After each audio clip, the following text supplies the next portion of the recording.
신라의 밤이요. 노란 샤츠 입은 말 없는 사람이 돌아가는 길에 정일랑 두지 말자 미련일랑 두지 말자 차차차 물은 흘러갑니다. 제3 한강요 밑을. 안녕하세요. 노래하는 대중음악 사학자 장유정입니다. 가요로 보는 근현대사 시절연가 두 번째 문을 열었습니다.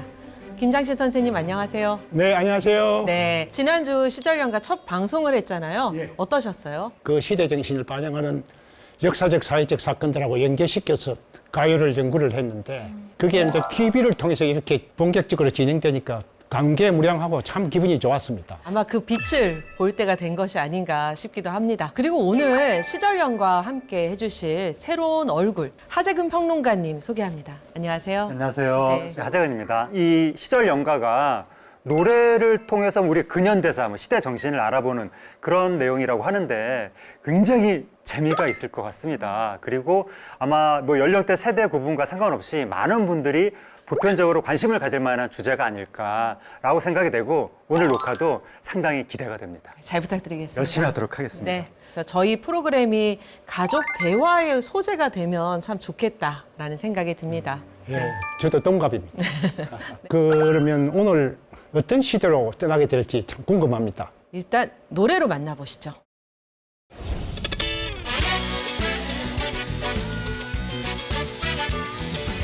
물은 흘러갑니다. 제3 한강요 밑을 신과 나의 꿈을 실었어. 1979년 발표된 곡이죠. 혜은이 선생님의 제3 한강교를 들어봤는데요. 저는 오늘 굉장히 설렙니다. 개인적으로 어렸을 적 제가 가수의 꿈을 키우게 해주신 저의 우상이기도 합니다. 혜은이 선생님 안녕하세요. 어서 오세요. 안녕하세요. 안녕하세요. 안녕하세요. 감사합니다. 선생님 인사 한번 해주시죠. 저희 시절연가에서요. 네, 안녕하세요. 시절연가 시청자 여러분, 만나 뵙게 돼서 반갑고요.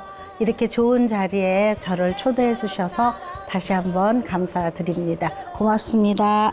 대중가요를 보면은 한 시대의 욕망, 이상 이런 걸 다 확인할 수가 있습니다. 예, 그런 취지에서 저도 오늘 혜연이 선생님을 만나 뵙게 되어서 정말 반갑고 좋습니다. 감사합니다. 오늘 굉장히 설레는 마음으로 선생님과 함께 하게 되었는데요. 오늘 떠날 연도는요. 제3 한강교가 발표되었던 1979년도입니다. 네. 현대사의 굵직한 분기점이 된 해였는데요. 과연 어떤 일이 있었는지 화면으로 보시죠. 전주에서 열린 제1회 누에날 잠업증산대회입니다. 아직 중화공업화가 완료되지 않았기 때문에 또 이런 양잔 이런 걸로 돈을 많이 벌었던 것 같습니다.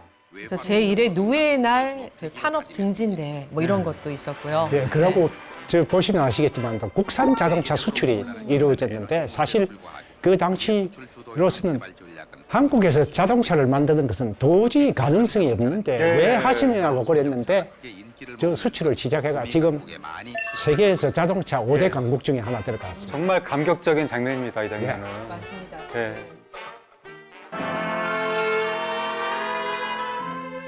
옛날에 참 탄광에서도 여러 가지 말들이 많았는데 굉장히 많은 분들이 저 안에서 고생을 하셨고 그렇습니다. 그 덕분에 또 저희들이 또 지금 부유하게 살 수 있는 건데요. 왜냐하면 또 저분들이 또 독일에 또 갔었잖아요. 네, 탄광, 또 간호부, 간호사. 네. 막장에서 애틋한 부부애를 꽃피우고 있습니다.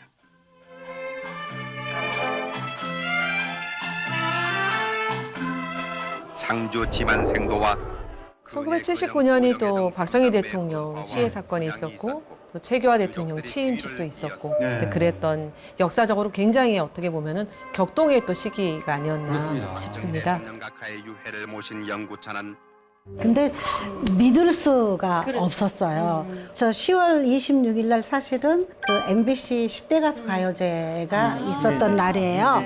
엄마가 밑에서 제 방이 2층이었는데 막 울면서 승주야, 승주야, 전쟁 났다, 전쟁 났다. 그러면서 막 올라오시는 거 무슨 소리야, 무슨 소리야 그랬는데 MBC에서 전화가 왔어요.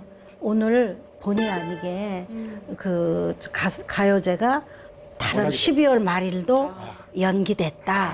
이런 연락이 왔고 우리는 어떻게 해야 되지 그러면 와 그런 막 혼돈이 있었죠. 1979년을 선생님은 어떤 해로 기억을 하고 계시죠? 저는 79년도가 참 굉장히 중요한 해였고 또 저의 자리매김을 온전하게 한 가수로서 그죠? 네, 네. 가수로서 그때 변신을 하신 거죠, 그때? 네, 그랬죠. 음악이 스타일이 달라진 거죠. 사실은 개인적으로 보면 그 노래가 히트할 수 있을까? 없을까?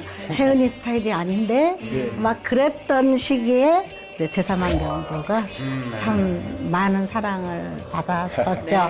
기억이 납니다. 어린 나이였지만 기억이 나는데요. 아까 이제 워낙 큰 사건들이 많았지만 좀 흐름에 따라서 되짚어 보자면요. 1978년에 이란의 정권을 잡은 호메이니는 일방적으로 석유 수출 금지를 선언합니다. 그래서 배럴당 13달러 선이었던 유가가 20달러를 돌파하거든요. 우리나라 경제가 휘청거릴 수밖에 없었던 그런 상황이고요. 가발 수출 업체였죠. YH 무역은 한때 종업원 4천여 명, 수출 순위 15위를 기록할 정도로 급성장한 회사였는데요. 경영 부실 상황에서 지금 뭐 자금을 해외로 유출을 하고 또 가발 수출 실적이 저조해지면서 폐업 조치를 하게 되죠.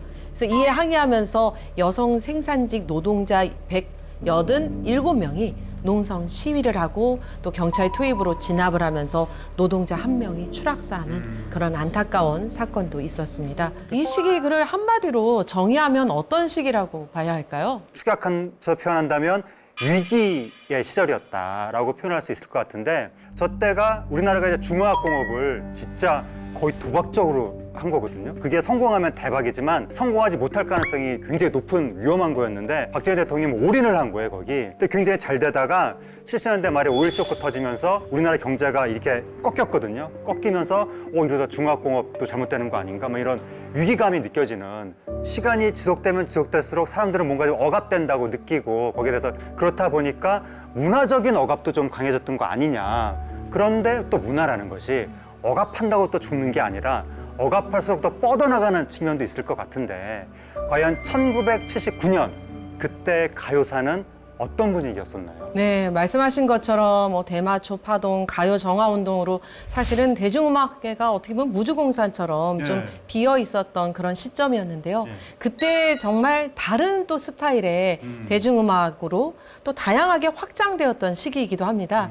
그래서 1979년도 인기곡을 살펴보면은요, 채연의 가을비 우산소, 산울림의 개구장이, 심수봉의 그때 그 사람, 홍삼 트리오의 기도, 이정희의 그대 생각, 이광조 나들이, 이은하 봄비 이런 노래들이 있었는데요. 혜은이 선생님이 보시기에 1979년 직접 보신 그 대중가의 흐름은 어땠었어요? 급변하게 이 변해가는 그 스타일의 노래에 대한 그런 것들이 우리가 지금 생각하면 또 아무것도 아닌데 네. 그 당시에는 그렇게 변화가 있는 곡들에 대해서 이렇게 빨리 노래들이 변할 수가 있나?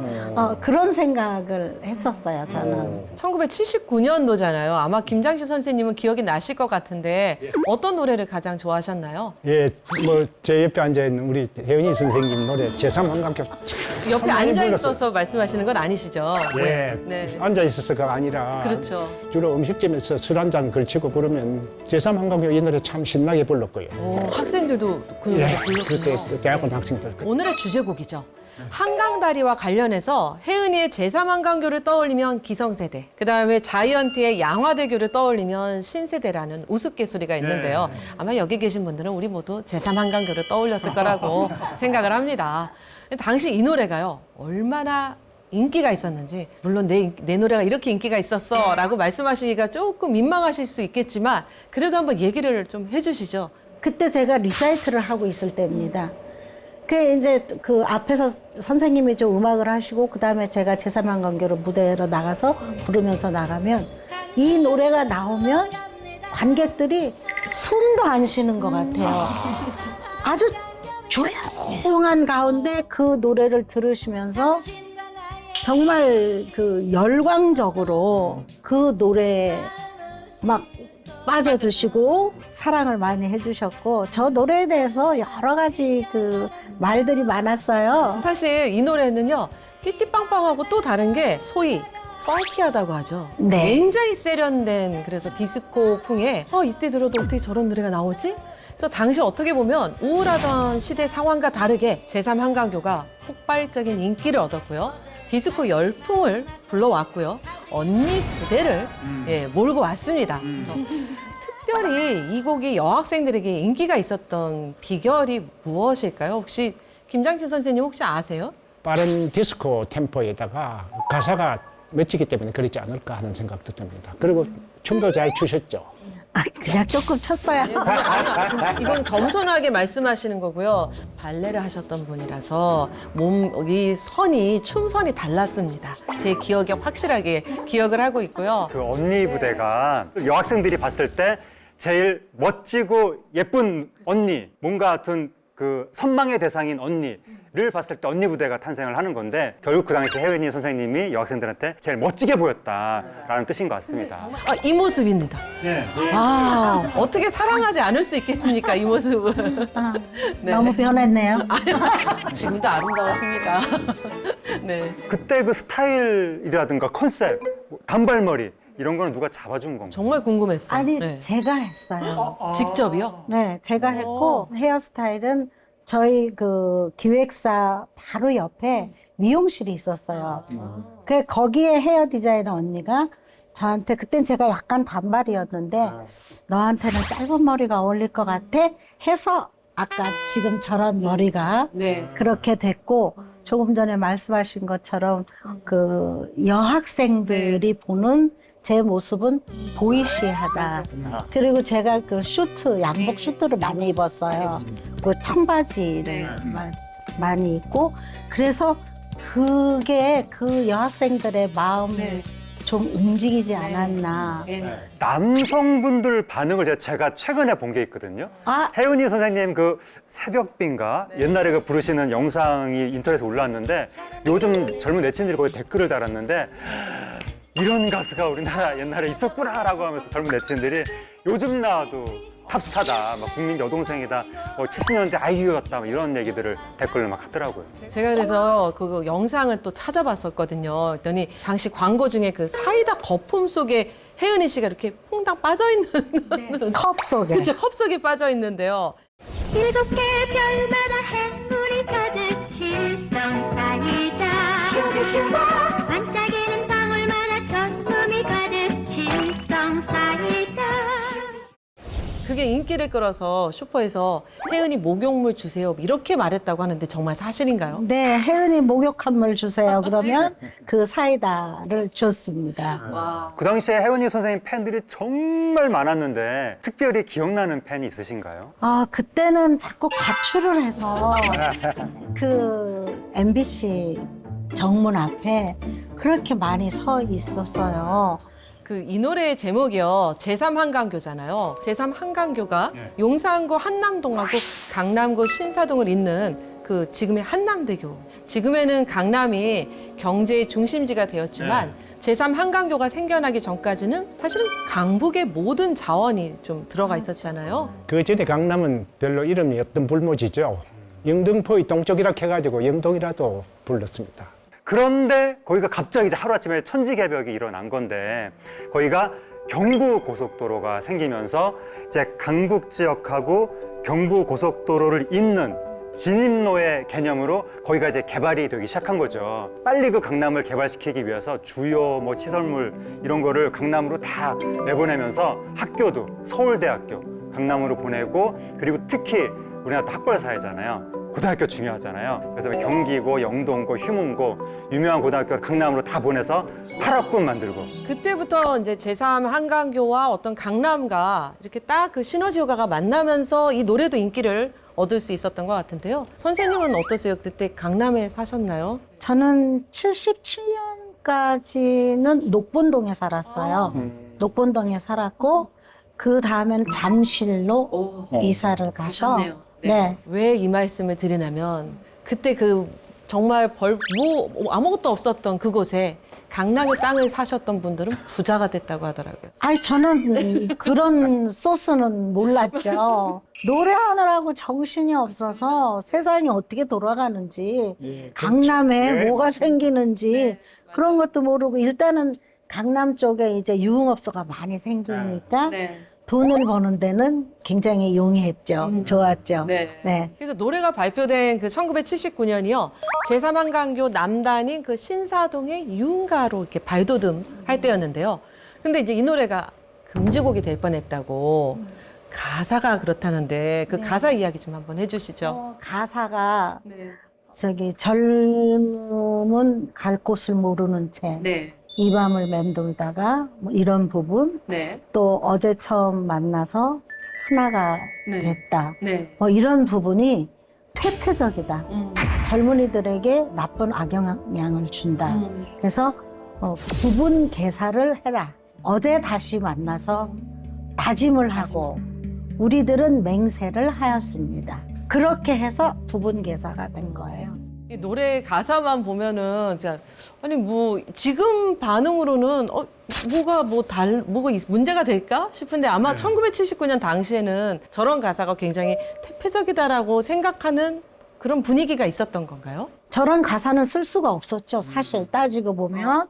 근데 기록인 선생님은 일본에서 미국에서 활동을 하시던 분이니까 우리나라에 계시는 분보다는 그런 것들이 많이 깨어 있어서 그런 가사를 썼는데 아무 문제 없을 것이다라고 썼는데 그 시대에는 이런저런 이유로 정치적이든 퇴폐적이든 그런 걸 많이 공연윤리위원회에서 많이 따져가지고 금지 가요를 많이 했죠. 그때 이 노래가 이제 다리에 관한 얘기긴 합니다만 굉장히 철학적이에요.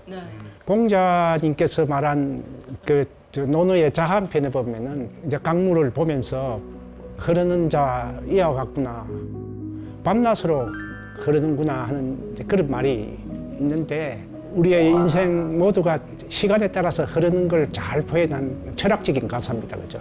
기록윤 선생님도 그런 생각을 하시고 지으셨을까요? 좀 그분도 철학적이셨으니까.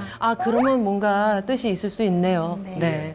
그럼 만약에 두 사람이 만나서 하나가 되었다. 이거는 어떻게 생각하세요? 사실은 저도 이 가사가 이게 뭐 퇴폐적으로 볼 게 아니라 하나가 되었습니다가 굉장히 아주 은유적이고 상징적이고 다양한 의미를 품을 수 있는 거잖아요. 네, 그런데 이제 아니 이렇게 하루 만에 만나가지고 급속히 사랑을 한다는 게 말이 되느냐?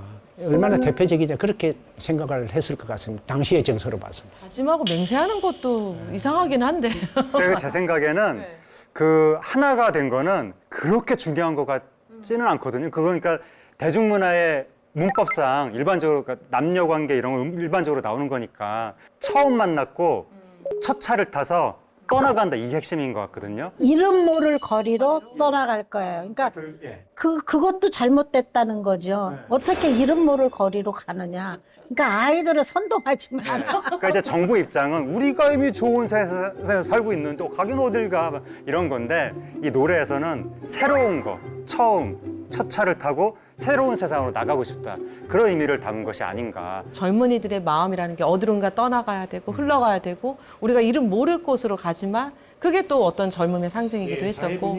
사회 분위기가 억압적이기 때문에 청년들이 마음 뚫 곳이 없습니다. 송창식의 고래사냥에도 보면은 술 마시고 노래하고 춤을 춰봐도 보이는 것 모두가 돌아앉았다고 했습니다. 자, 그러니까 그런 걸 은유적으로 표현하듯이 당시에 젊은이들이 자기의 희망과 이상을 제대로 표현할 수 없는 걸 상징적으로 드러내는 도구들로 강물에 흐르는 물을 상징할 수도 있고 첫 차를 타고 어디로 가는 것도 있을 수 있고 이런 걸 아마 기록윤 선생이 생각을 하고 가사를 넣지 않을까 싶은 생각 듭니다.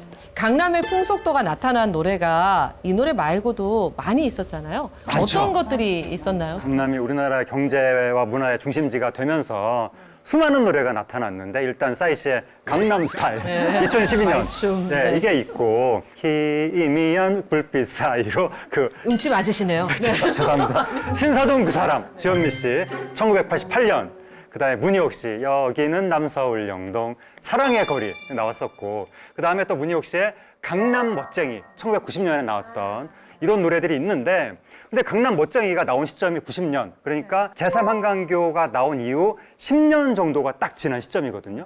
근데 제3한강교는 막 퇴폐적이라고 여러 가지 뭐 규제를 받았었잖아요. 강남 멋쟁이는 그 10년 사이에 더 이상 규제를 받지 않는 세상이 됐습니다. 이 노래 가사를 보면요. 혜은이 선생님이 조금 억울하실 법도 합니다.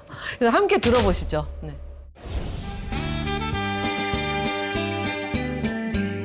애오는 꽃 피는 강남의 밤거리 장미 한 송이 손에 들고서 노래하는 강남 멋쟁이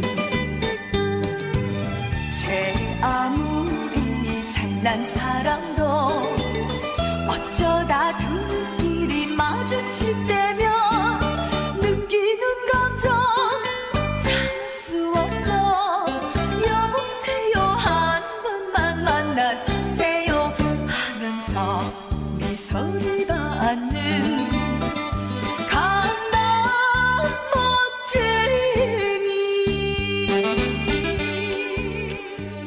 제3한강교하고 비교해서요. 어떠신가요? 이 노래 들어보시니까. 제3한강교는 이 노래에 비하면 정말 은유적이죠. 이 노래는 정말 노골적입니다. 제3한강교는 약간 속도가 너무 빠른 감은 있잖아요. 만난 지 하루 만에 하나가 됐으니까. 근데 강남 멋쟁이는 한 번만 만나주세요. 이건 일회성, 인스턴트 만남 이런 느낌이니까 이 강남 멋쟁이가 좀 더 불건전성이 높지 않나. 혜은이 선생님 어떠셨어요? 같이 들어보니까 제3한강교랑 비교해서 들어보면. 그냥 웃음만 나죠. 웃음만 나고 네. 또 재미있는 일이 한 번 있었던 게 장윤정 씨가 어머나를 발표했을 때 그게 한참 막 히트하고 난 다음에 뉴스에서 그걸 한번 다뤘어요. 제3한강교와 어머나 그때는 이런 가사가 안 됐는데 지금은 더 심한 가사도 아무 제재 없이 할 수 있다. 그 뉴스에서 다룰 정도면 제3한강교가 얼마나 웃겼다는 얘기예요. 웃기면서 동시에 한 시대를 대표하는 노래니까 뉴스에서 다루게 된 거겠죠. 강물은 흘러갑니다. 아, 제3한강교 밑을 신과 나의 꿈을 싣고서 마음을 싣고서 젊음은 갈 곳을 모르는 채 이 밤을 맴돌다가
가요로 보는 근현대사 시절연가 혜은이 선생님과 함께하고 있는데요. 아버지가 악극단, 그러니까 네. 어떻게 보면 지금으로는 이제 기획사라고 할 수 있을 것 같은데요. 어릴 적부터 선생님 노래도 잘하셨죠? 네, 저는 이제 우리 아버님이 악극단을 만드신 게 일제강점기 시절부터 만드셔서 그때는 노래도 해야 되고 춤도 춰야 되고 요즘 말하는 개그, 그러니까 코미디도 해야 되고 뭐 한 사람이 좀 아파서 안 나오면은 뭐 그냥 악기도 들고 그냥 서 있기만 하는 그런 시절이었고 한데 저는 5살 때부터 노래를 했어요. 그러니까 정말 어릴 때부터 네. 트레이닝을 받았습니다. 네, 근데 그때는 저는 사실은 생각이 안 나요. 무대에서 부르신 거잖아요. 그렇죠? 그러니까 집에서 흥얼흥얼하고 뭐 춤추고 그때 이제 발레하고 했으니까 조그만 게 그냥 그래도 잘한다 그렇게 생각을 하셨는지 무대에 올렸는데 그게 딱 잘 맞아 떨어져서 관객이 많이 모였고 그때는 극장 아니면 노래를 들을 수도 없지 않습니까? 그러니까 영화 보려면 또 극장 가야 되고 그러니까 그때는 배우도 그렇고 유명하지 않은 가수들도 모든 분들의 그러니까 선망의 대상들이 된 거죠. 그래서 저는 그때부터 노래를 했어요. 강남의 신사동 이전 또 강북의 유흥가라고 할 수 있는 무교동에서도 가수 생활을 하셨잖아요. 제가 가수는 하려고 한 게 아니고 고등학교 졸업한 2학년 때부터 집에 가세가 기울기 시작했어요. 아버지가 후배 보증을 서주셨다가 잘못돼서 다 길에 나앉게 되고 제가 가장이 될 수밖에 없었어요. 근데 할 줄 아는 거는 노래를 5살 때부터 했으니까 그래서 이제 무교동에서 노래를 하게 됐죠. 당시에 주로 어떤 노래를 부르셨는지 파업을 불렀어요. 실내지반도 한번 한 소절 들어봤으면 좋겠어요. Carol, I'm but a fool. Darling, I love you. 가사 생각이 안 나. 뭐 그런 것도 하고. My Delilah. 예. 그런 것도 하고. Left a good job in the city. Working for a man every night and day. 뭐 이런 거. 그런 것도 하고 막 그랬어요. 아, 이렇게 옆에서 들으니까 더 감동적인데요. 왜냐면 제가 어렸을 때 네. 우상이셨으니까. 네. 근데 지금 들어도 너무나 청아하고 앳된 목소리로 들리거든요. 근데 한창 혜은이 씨가 활동했던 1970년대 후반에 어떤 평론가가 이렇게 말씀을 하셨어요. 혜은이의 목소리를 누에고치에서 막 풀려나온 은빛 명주실 같아. 감사합니다. 아, 우리 때는 은쟁반에 옷꽃을 굴러간다 이렇게 얘기를 하면 이렇게 최고의 찬사였잖아요. 완전히 너무나 시적으로 표현을 했네요. 그때 저도 주로 TV를 보고 우리 혜은이 선생님 노래를 들었는데 맑고 청정한 목소리가 참 기억납니다. 예, 듣기만 해도 기분이 좋아졌죠. 예. 하여튼 75년에 데뷔하시고 1년 만에 초대형 히트를 하시면서 매년 연말 방송사 가요시상식에서 수상을 하시고 가수왕 3번 등등등 기타 여러 가지 상들 인기상 뭐 이런 거 줄줄이 받으시고 심지어 80년대에는 조용필 씨 오빠 부대가 엄청났었잖아요. 비련의 가요톱10 골든컵 수상을 막은 노래도 혜은이 씨 노래. 독백이죠. 네. 이 세상 모든 빛은 꺼지고. 노래 잘하시네요. 잘하시는데. 진짜 너무 좋습니다. 이 노래가 엄청난 인기를 끌면서 그야말로 혜은이 선생님이 당대 국민 여동생, 국민 아이돌, 국민 스타, 국민 여신 막 그렇게 인기를 끄셨었죠. 근데 혜은이 선생님의 목소리가 아름다운 건 굉장히 맑고 청아한 가운데 힘이 있어요. 그래서 저는 잊을 수가 없는데요. 도대체 어떤 목소리였길래 젊음의 아이콘이라고까지 불렀는지 그 시절의 목소리 함께 들어보시죠.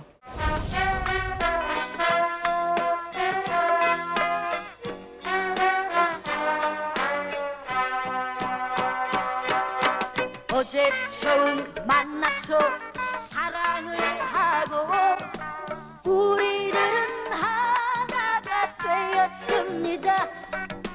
이 밤이 새이면은 첫 차를 타고 이름 모를 거리로 떠나갈 거예요.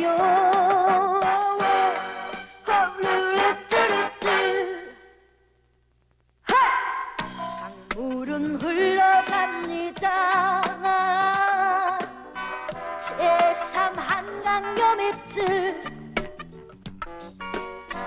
바다로 쉬지 않고 바다로 흘러만 갑니다. 와, 저때 기억나세요? 네. 부끄러워. 무슨 말씀? 근데 제가 한 가지 느꼈는데요. 강물은 흘러갑니다. 이렇게 부르셨잖아요. 근데 강물은 흘러갑니다. 그 두 가지 버전 있죠. 그것도 그게 강물은 흘러 그게 You mean everything to me 하고 음절이 똑같아요. 멜로디가.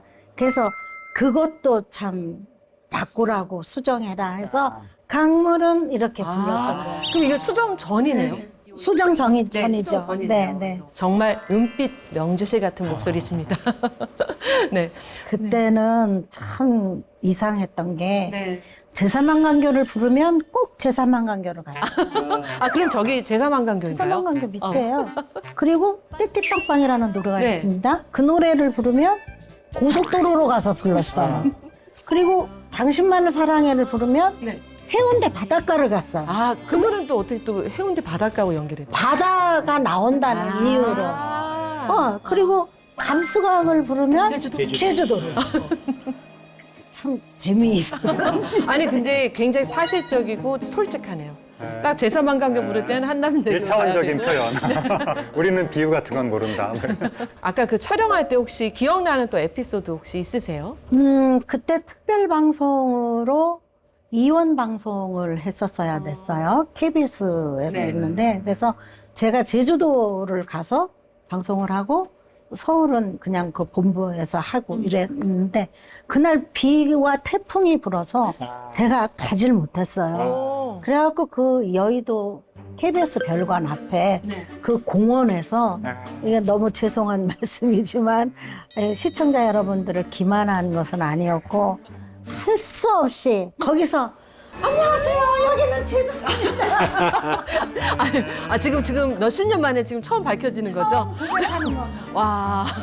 또 전영록 씨하고 또 같이 듀엣을 할 텐데 노래 가사를 외웠지만 그래도 조금 불안해서 바닥에다 썼어요. 바닥에 썼는데 진짜 녹화 들어가서 해서 딱 하는데 딱 보니까 가사가 없어졌어. 평생. 그럼 어떻게 하셨어요? 그래가지고 그냥 막 팝송을 부를 때니까 다른 가사 붙이고 뭐 라라라라 뭐 이렇게 하고 그래서 전영록 씨도 그 얘기를 지금까지도 하고. 아니, 그럴 때 이것도 할 수도 없네요. 마이크를 뭐 청중에다 할 수도 없네요. 그렇죠? 그때는 팝송이니까.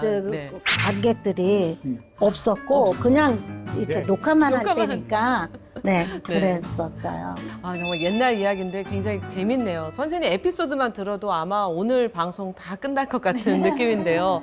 혜은이 선생님의 재능을 가장 먼저 알아보신 분이 바로 작곡가 기록윤 선생님이시잖아요. 그래서 기록윤 선생님은 서울대학교 치과대학을 졸업한 치과 의사이기도 했고요. 동시에 색소폰 연주자이면서 작사가, 작곡가, 또 혜은이 선생님의 데뷔곡이죠. 당신은 모르실 거야. 그래서 이 기록윤 선생님의 곡인데요. 두 분이 어떻게 만나게 되신 거예요? 일본에 계실 때인데 지명길 선생님, 우리나라의 제일 유명하신 작사가님. 그분 부인이 저하고 월드 같이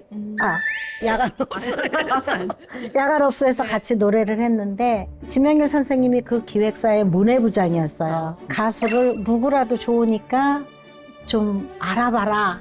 선생님이 일본에 계실 때. 그래서 지명길 선생님이 언니한테 밤에 같이 일하는 후배 중에 누구 있으면 좀 소개해봐. 이래가지고 하나 있다. 쬐끄맣고 그냥 귀엽게 생긴 애가 하나 있어. 그래서 이제 지명길 선생님을 만나서 이제 노래 연습을 했고 녹음하기 이틀 전에 선생님이 일본에서 나오셨어요. 근데 선생님은 저를 보지도 않고 제 노래를 들어보지도 않으시고 그냥 있는 곡을 저한테 불리웠어요. 그 10곡을 다 부르고 났는데 이제 내일 일본으로 돌아가셔야 되는데 자꾸 막 안 되겠다. 하루 더 연장하고 곡을 하나 만들어야 되겠다 해서 제 목소리를 듣고 만든 노래가 당신은 모르실 거야예요. 그 다음 날 녹음실에 가서 그 노래를 녹음하고 이제 선생님이 노래 들으시고 아우 이제 됐다 그러면서 가시고 저는 이제 노래가 나왔으니까 바로 내일부터 스타가 되겠지라고 생각을 하고 그랬었는데 그게 1년 만에 딱 히트를 했어요. 근데 그것도 히트한 것도 참 재미있는 게 누군가가 부탁을 하고 뭐 이런 게 아니라 방송국에서 프로듀서들이 레코드실에 가고 노래를 찾는데 보니까 처음 보는 그 LP판이 있으니까 한번 들어보자 해서 틀어보고 괜찮네. 네, 그래서 이제 그 노래를 틀기 시작했는데 다른 PD들도 다니면서 이거 누구 노래야? 무슨 노래야? 그랬더니 신인인데 한번 틀어봐봐. 좋아. 이렇게 해서 시작이 돼서 그 노래가 1년 만에 히트가 된 거예요. 와, 정말 당신은 모르실 거야. 이 노래가 희대의 명곡인데 그걸 하루 만에 만드셨다는 거예요. 정말 천재시네요, 기록용 선생님이. 근데 보통 예술가가 보면 그 예술가한테 영감을 주는 뮤즈가 있는데 결국 혜은이 선생님의 목소리가 기록용 선생님한테 뮤즈의 역할을 한 거네요. 영감을 드린 거네요. 그렇죠. 그 영감을 받아서 충격을 받은 나머지 바로 혜은이 선생님의 목소리에 맞춰서 하루 만에 노래가 나왔다는 얘기가 되는 거네요. 천재 작곡가 기록은 선생은 인간적으로는 어떠신 분입니까? 너무 다정하시고 섬세하시고 네 그리고 큰 소리를 내시는 적이 없었어요. 두 분이 정말 엄청난 명곡들을 많이 내셨는데 뭐 감수광을 비롯해서 당신만을 사랑해 진짜 진짜 좋아 띠띠 팡팡 노래 잘하시네. 제3한강교 새벽비 막 엄청난 노래들이 많았었는데 저는 개인적으로 그 하루 만에 만들었다는 당신은 모르실 거야 바로 그 노래가 어렸을 때 들었었는데 평생 동안 기억에 남네요, 그 노래가. 저는 그 제3한강교입니다. 사실 감수성이 예민하던 대학원 시절에 친구들하고 어울려가지고 술 한잔 걸치고 이 노래 부르면서 비칠비칠하면서 고시원으로 들어갔던 기억이 참 새롭는데 강물은 흘러갑니다. 여기 다들 노래 부심이 너무 많으셔서 네. 가수님 모셔놓고 지금. 네. 근데 혜은이 선생님, 기록윤 선생님 두 분은 공동 작품 중에서 어떤 곡을 가장 좋아하셨어요? 선생님은 어떤 곡을 가장 좋아하셨어요? 뭐 아무래도 모든 가수가 다 데뷔곡을 좋아하고요. 네. 또 제 개인적인 어떤 그런 곡은 감수광이 제 고향 노래이기 때문에 바람 부는 제주에는 돌도 많지만 인정 많고 마음씨고 아가씨도 많지요. 감수광 나는 어떤 헌엔 감수광 설른 사람 보낸 시에 가거들러 혼자 없어예. 선생님이 저한테 그렇게 말씀하시고 만들어 주셨어요. 내가 너한테 선물을 하나 하고 싶은데 뭐를 할까? 물건을 할까? 명품을 할까? 뭘 할까? 하다가 생각한 게 네가 고향이 제주도니까 고향 노래를 만들어 줄게. 그렇게 나온 그렇게 해서 노래군요. 네. 그리고 그거를 이제 고증을 여러 번 받고 한 10번 이상 녹음했어요. 이렇게는 뭐 아니야. 그 말이 그 발음이 아니야.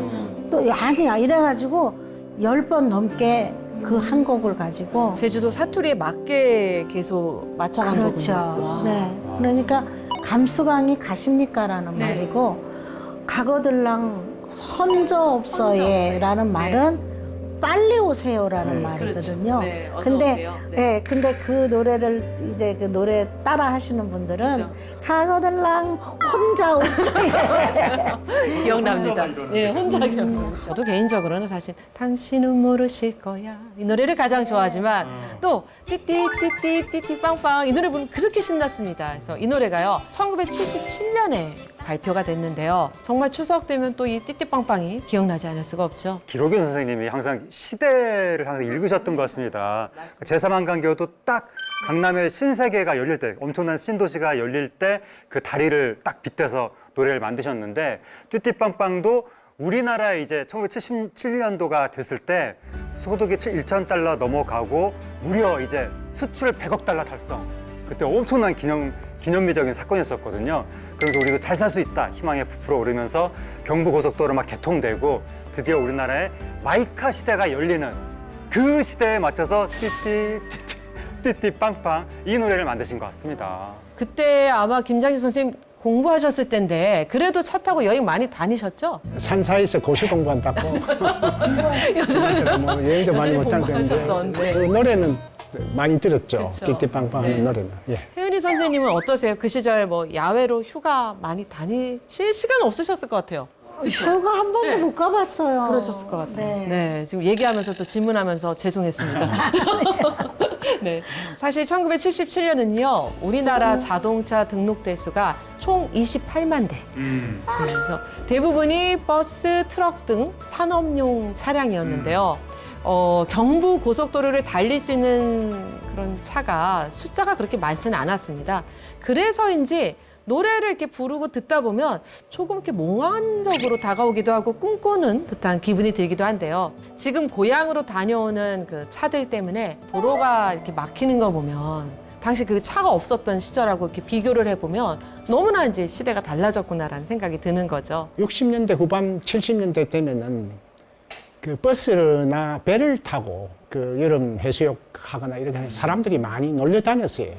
그리고 아이스박스에다가 먹을 걸 얼음에다 채워가지고 먹을 걸 다니고 전석한 선생이 주도하는 그 싱어롱처럼 같이들 놀러 가면은 젊은 남녀들이 손뼉을 맞추면서 게임도 하고 노래도 부르고 하는 그 그런 노래 시절이었어요. 가사도 버스를 타고 고속도로를 딱 버스 얘기잖아요. 작은 얘기가 예, 아니라. 그래서 네. 그 시절에 개인적인 마이카를 타고 가는 것보다는 버스를 타고 아니면 뭐 배를 타고 가면서 신나게 노래 부르고 하던 그게 그 시절이 생각이 나요. 혜은이 선생님은 기억나세요? 첫 번째 마이카. 어떤 저는 차였나요? 77년도 초에 네. 현대 포니원. 와. 아, 그 차를 사고 꿈인가 생신. 예, 오늘 뭐 마이카 이야기까지 제3한강교에서 시작해가지고 왔는데요. 네, 오늘 어떠셨어요? 이렇게 출연하시고, 네. 아, 오늘 뭐 추억으로의 여행, 옛날 그 시절로 돌아가서 굉장히 그 기뻤어요. 지금 이런 얘기를 공유할 수 있는 그런 곳이 많지 않아요. 이런 얘기를 같이 공유할 수 있는 자리를 가면 너무 마음이 설레고 두근두근해요. 하재경 평론가님은 어떠셨어요? 예, 저도 오늘 굉장히 막 재밌었고 여러 가지 노래랑 시대상을 같이 엮어서 얘기하니까 의미도 각별한 것 같고 혜은이 선생님 모시고 그 시절 얘기하니까 굉장히 하여튼 뜻깊은 경험을 한 것 같습니다. 그 젊은 시절에 많이 참 좋아했던 가수입니다만도 한 번도 이렇게 직접 뵌 적이 없어요. 그런데 예, 이렇게 한 시절을 풍미했던 가수분하고 같이 그 시절 얘기를 나누면서 하니까 시간이 언제 어떻게 흘러간지 모를 정도로 그렇습니다. 네, 선생님 감사합니다. 네, 오늘 귀한 시간 내주셔서 정말 아유, 감사드립니다. 감사합니다. 네. 시대가 사랑한 음악에 희로애락이 담겨 있습니다. 대중음악 100년, 우리가 사랑한 가요로 부는 근현대사 시절연가. 마지막으로요, 이번 추석에 고향에 다녀오실 분들 안전하고 편안한 여행길 되시기를 바라며 다음 시간에 뵙겠습니다. 감사합니다. 감사합니다.